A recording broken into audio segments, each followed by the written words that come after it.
Hi, we're eGeniuses, and this is the Tech Show episode 8. And today we're going to be talking about Google I/O, which just happened today, and Jose is going to be talking about backups. So, first let's talk about the new news. Yes, which new is news. Fun stuff. Yeah, Google I/O, they did their keynote today. Very impressive stuff. And so, I know you're an Android guy. Uh-huh. Right? So they announced, JellyBean, right? JellyBean. I wasn't able to follow through all the way. I was doing a few other things, but from what I was catching, it looked very impressive. Made me want to have it already. I know, we just barely got ice cream sandwich on our phone right now. ICS a couple weeks ago, and I'm still getting used to it, but now I'm looking forward to the newer options that I was able to see on the widget resizing and smart locking in or whatever they call it. What were some of the features of ice cream sandwich, or not ice cream sandwich, JellyBean? JellyBean, yeah. Yeah. I noticed that he placed a widget on an empty screen. Mm-hmm. He resized it to be a large widget. Okay. And then he dragged it over to another screen that was already almost full, dropped the widget on there, and instead of saying no more space on your screen, it resized to fit with whatever else he had in all the content that he had in there. Because usually what it does is it just tells you there's no room. Yeah, no room. And you have to try to find an empty space for it, move icons around. And then this way now you drop the widget where you want it to be and resizes to fit in that area automatically. Okay, cool. What other features did they talk about specific to JellyBean? Because I remember the one that I'm excited about. About the Google Now? Is that the one you're talking about? Google Now? No, what's up? Google Now is that your phone's going to be smart enough that if you have a calendar event going on and then you're looking at the directions to it, it's going to tell you the traffic and how long it's going to take you. It's going to warn you that you have so much time to get to your meeting and according to the traffic and the directions that you're taking, or find you an alternate route, or if you're at a restaurant, it'll pull up the menu on your phone, knowing that you're already in the restaurant. Just smart features like that. There was a whole lot of them. I don't remember all of them off the top of my head. Okay, and I know that they improved their voice search functionality. It's probably what you're talking about too. Yeah, there's a new voice feature, competitive to Siri. I didn't catch all the details on that. Okay. Did you get any of that? Well, no, not too much. I mean, I didn't get to watch the beginning of it, but I know that the part that when I tuned in, the part that I heard was that they were gonna make it buttery smooth. Yes, is what they said, right? So, the one thing about iOS compared to Android is that everybody always complains that the Android is not as smooth. Right, yeah. And it's because iOS, they do all kinds of tricks where we just found out the other day where the image. Yeah, it makes the home screen when you're looking at an iPad is actually it turns into an image, and that's why it's so smooth when you swipe left and right. Yeah. Whereas on Android, it doesn't implement that particular trick. But from what I hear on JellyBean, that they're going to be making it so that everything is super smooth, 60 frames per second. Wow. They're going to have somehow, I don't know the technical details, but the CPU and the GPU will be able to work together and they won't interfere with one another. Okay. They can work together and there's a lot of buffering going on. Right, yeah. And so, there's a lot of caching. Everything's supposed to be smooth in the end. Bottom line, it's going to be smooth. I like So I'm excited for that because it really helps out with the user experience for me. When it's really smooth, it just adds a little bit of enjoyment for me. Yeah, I mean, that's one of the things that I've noticed between the iPhones and the Android phones, that the way that you scroll through things is way smooth. Yeah. All right, so that's that. That's JellyBean. And then they announced a few other things, some updates to Google Plus. Google Plus, a big update today. Just received it a few hours ago. Mm-hmm. It's a little overwhelming again, just like the previous update. A big change, but I think it's a way better product now. The way that they changed the things around it. So they made it so that it's optimized for tablets now. Right. Yeah. On the phone, you get a new interface too, where you can actually flip it to the side, and it looks really cool. It stretches all the way through the screen. Smooth, and then of course. The new events. Events, that was fun. We were checking it out during lunch today. That was pretty fun. So events, if you don't know, is kind of like a mashup, I would have to say, of the events on Facebook. Yeah. Is that what they call it? Events? Yeah, it's called events. Events on Facebook where you invite somebody to a particular event, right?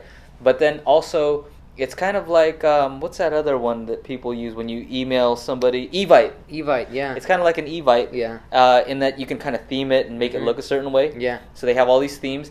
But then another thing that I thought was cool is that there's an option when you invite your group of people, if they're using Google Plus on their phone, which is, they've updated on the Android only for right now. Yeah. They said that iPhone is coming up soon. And what you'll be able to do is you can, what's it called? Party mode? Party mode. Okay, so party mode. And why don't you explain what party mode is? Party mode is, at first I didn't understand it very well. A few people were sending me party mode invites and things like that. So I went ahead and tried it. So basically what it warns you that you're in party mode. So even though if you're not in the Google Plus app, you're using your camera taking pictures, all of those pictures that you're taking are being posted automatically in the event page of whatever event you were in the party mode in. So you don't have to be in the app and click on take a picture and then attach the picture and all of that. Just by simply being in the party mode, take the picture on your regular camera on your phone and it's sending it up already. I thought it was really cool because, you know, you could take all these photos, and that's usually the problem. Everybody's taking their own photos, and there's no place for everybody to put it, right? So what Google's hoping is that everybody's going to use Google Plus, and hopefully. Everybody that was in that event that was taking the pictures, all their photos are going to be instantly uploaded into the event, only viewable to those that are in the event, and you can share it with all of them. And they also have that live stream. Yeah, that was a cool thing. Cool feature. Now you press it on, you click on live stream, is that? I don't know exact terminology. It just came out today. Photo stream or something. And it makes a full screen view of all the pictures that everybody's been taking on your desktop, and it scrolls through it as a photo viewing app thing. I don't know. Something like. I'm excited to use it just because, you know, for a party, I think it would be fun for people to be taking pictures, and just kind of, for me, it's kind of like you get everybody's perspective. Yeah. You know, you're walking around, but you might not see, maybe you're not a group of friends in the same circle of friends, and so they may be taking pictures, and so you get to see their points of view. Yeah. And I think it would be cool. I think what I'm going to try is next party I'm going to do that, and then I'm going to put the stream on a big screen TV somehow, where you can kind of see like, oh, that's funny. Yeah, everybody's pictures are going to be showing up. And last thing about the events on Google Plus is that I think at the end you're able to, if I was taking pictures with a digital camera, a separate digital camera, I can upload those to the event page. Right. Yeah. Tag people, and so I think it'll email everybody that was invited a link to access all the pictures. Yes, I think so. I mean, depending on your email preferences as well, you know, it'll send you an email and let you know that there's photos being posted there. So that's cool. I'm excited to see what happens with that. I like that. It was fun. What else came out today? The media streamer thing. Media stream. What is it called? The Q? Nexus Q, I think it's Nexus called. Q. I could be wrong. Honestly, I have no idea what that thing does. The ad that I watched for it was just showing that it's cool because it's a sphere, and then I saw people tapping their phone and sharing music by tapping on the thing. But I didn't really get what it was. Cloud I was media a little bit sharing. Confused as What well. is that? From what I gathered too, it was something about all of your devices that are connected to the Google Play Store. Okay. You're able to share the media and all of them and into your TV as well. Okay.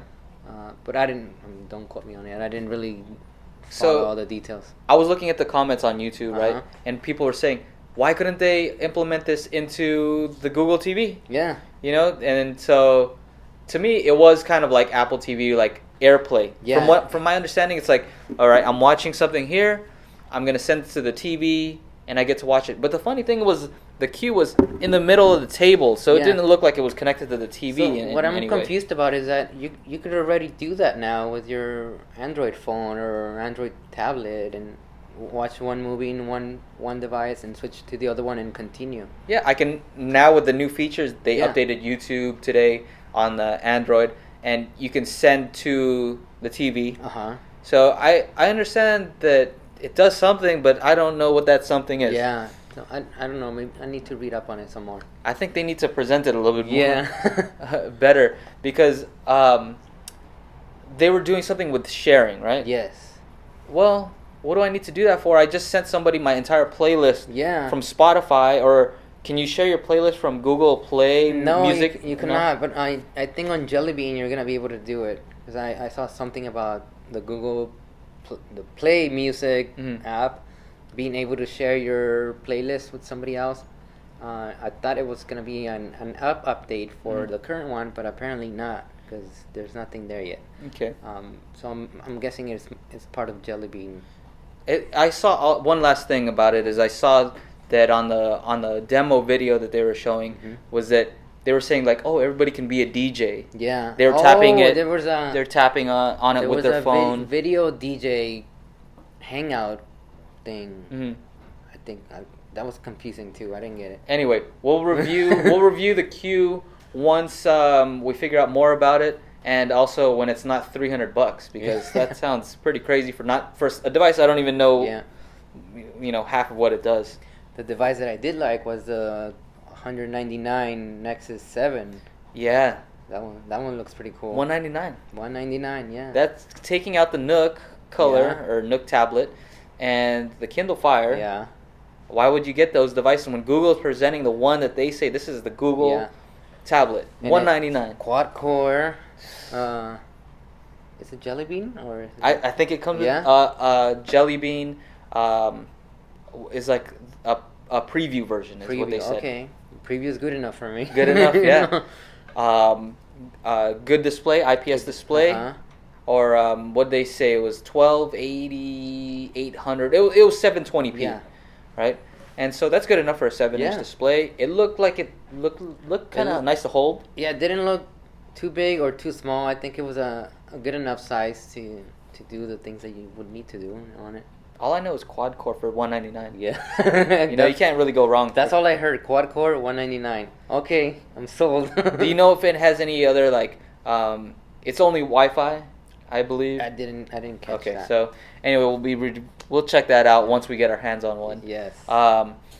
Also, Google Glasses. Did you see when they were talking about Vic Gundotra? I think that's his name. I don't know. Was talking about the events, talking about Google Plus, and then Sergey Brin just came in and just started saying, "Hey, sorry, Kanye style, you know." He came in, "Hey, sorry to interrupt your presentation, but we got this thing. They were going to show off Google Glasses." Yeah, and there were some skydivers that jumped out of a plane wearing the glasses, broadcasting live from the air, on air. Okay, so what are these glasses? It's like a camera, right? Yeah, it's like a camera built into a glass frame.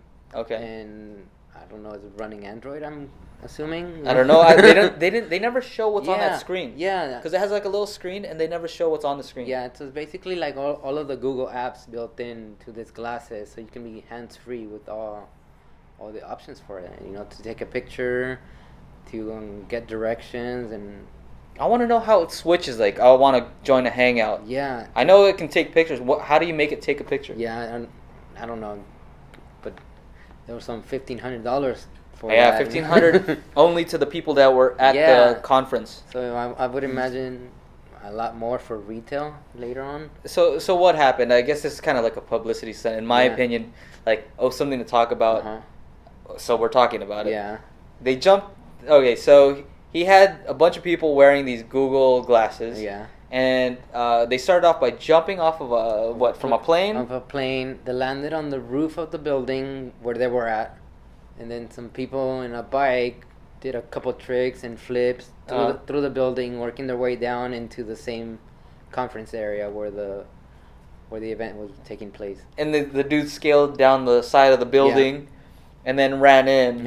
And then the guy walks onto the stage. Yeah. And I guess they were trying to show off that you could see.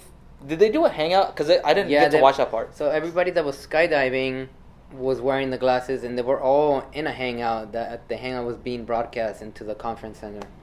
And so you could see from different points of view? Yeah. So, okay, they did that.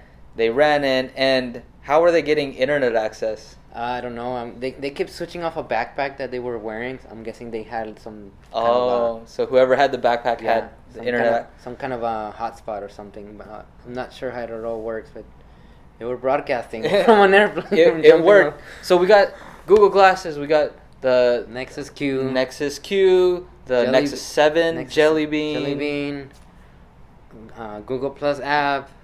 I think we covered pretty much all of it, right? So that's it. Until we find out more information about the rest of these new Google products, then we'll keep you up to date and let you know. Yeah, go Google team.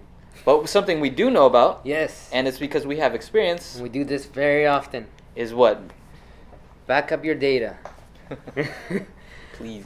Very often we come across people that say, I have an external hard drive, and I ask them, how do you back up your data? Oh, I just plug in my hard drive or copy and paste the files that I need, and that's not a very reliable way to rely on your backup. You might save your files, they might be there, but in the long run, you're better off with a more specific program from it. Some of the programs that we use here, like Acronis or CrashPlan, or there's a number of different ones. I myself, I like Acronis. That's the one I've used, and I got used to it already. And it gives you lots of options. It does it overnight, it does it without you having to think about it, and automatic. So all you have to worry about is plugging in your external hard drive. Because there's more times, more often than not, there's people that lose their stuff and their backup never worked, or their backup was corrupted, or it was just I lost, and they lost all their stuff. There's also like Dropbox, that you can save your files in there, and you can share them with other Dropbox devices that you selected. There's Google Drive.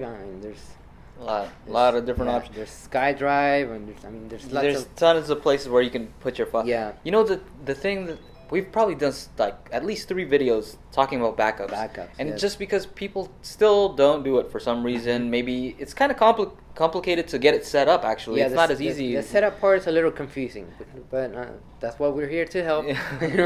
But once you get it running, I think it's the best thing that you've ever done for your computer, other than maintaining it and running well. What I don't get is people still believe that if they buy an external hard drive, then that means that they have a backup. Yeah. So what they do is they get this external hard drive, they plug it in, and then they only put their pictures on there. They say, you know what, I'm running out of space on my laptop, so I'm gonna put all the pictures on this external drive.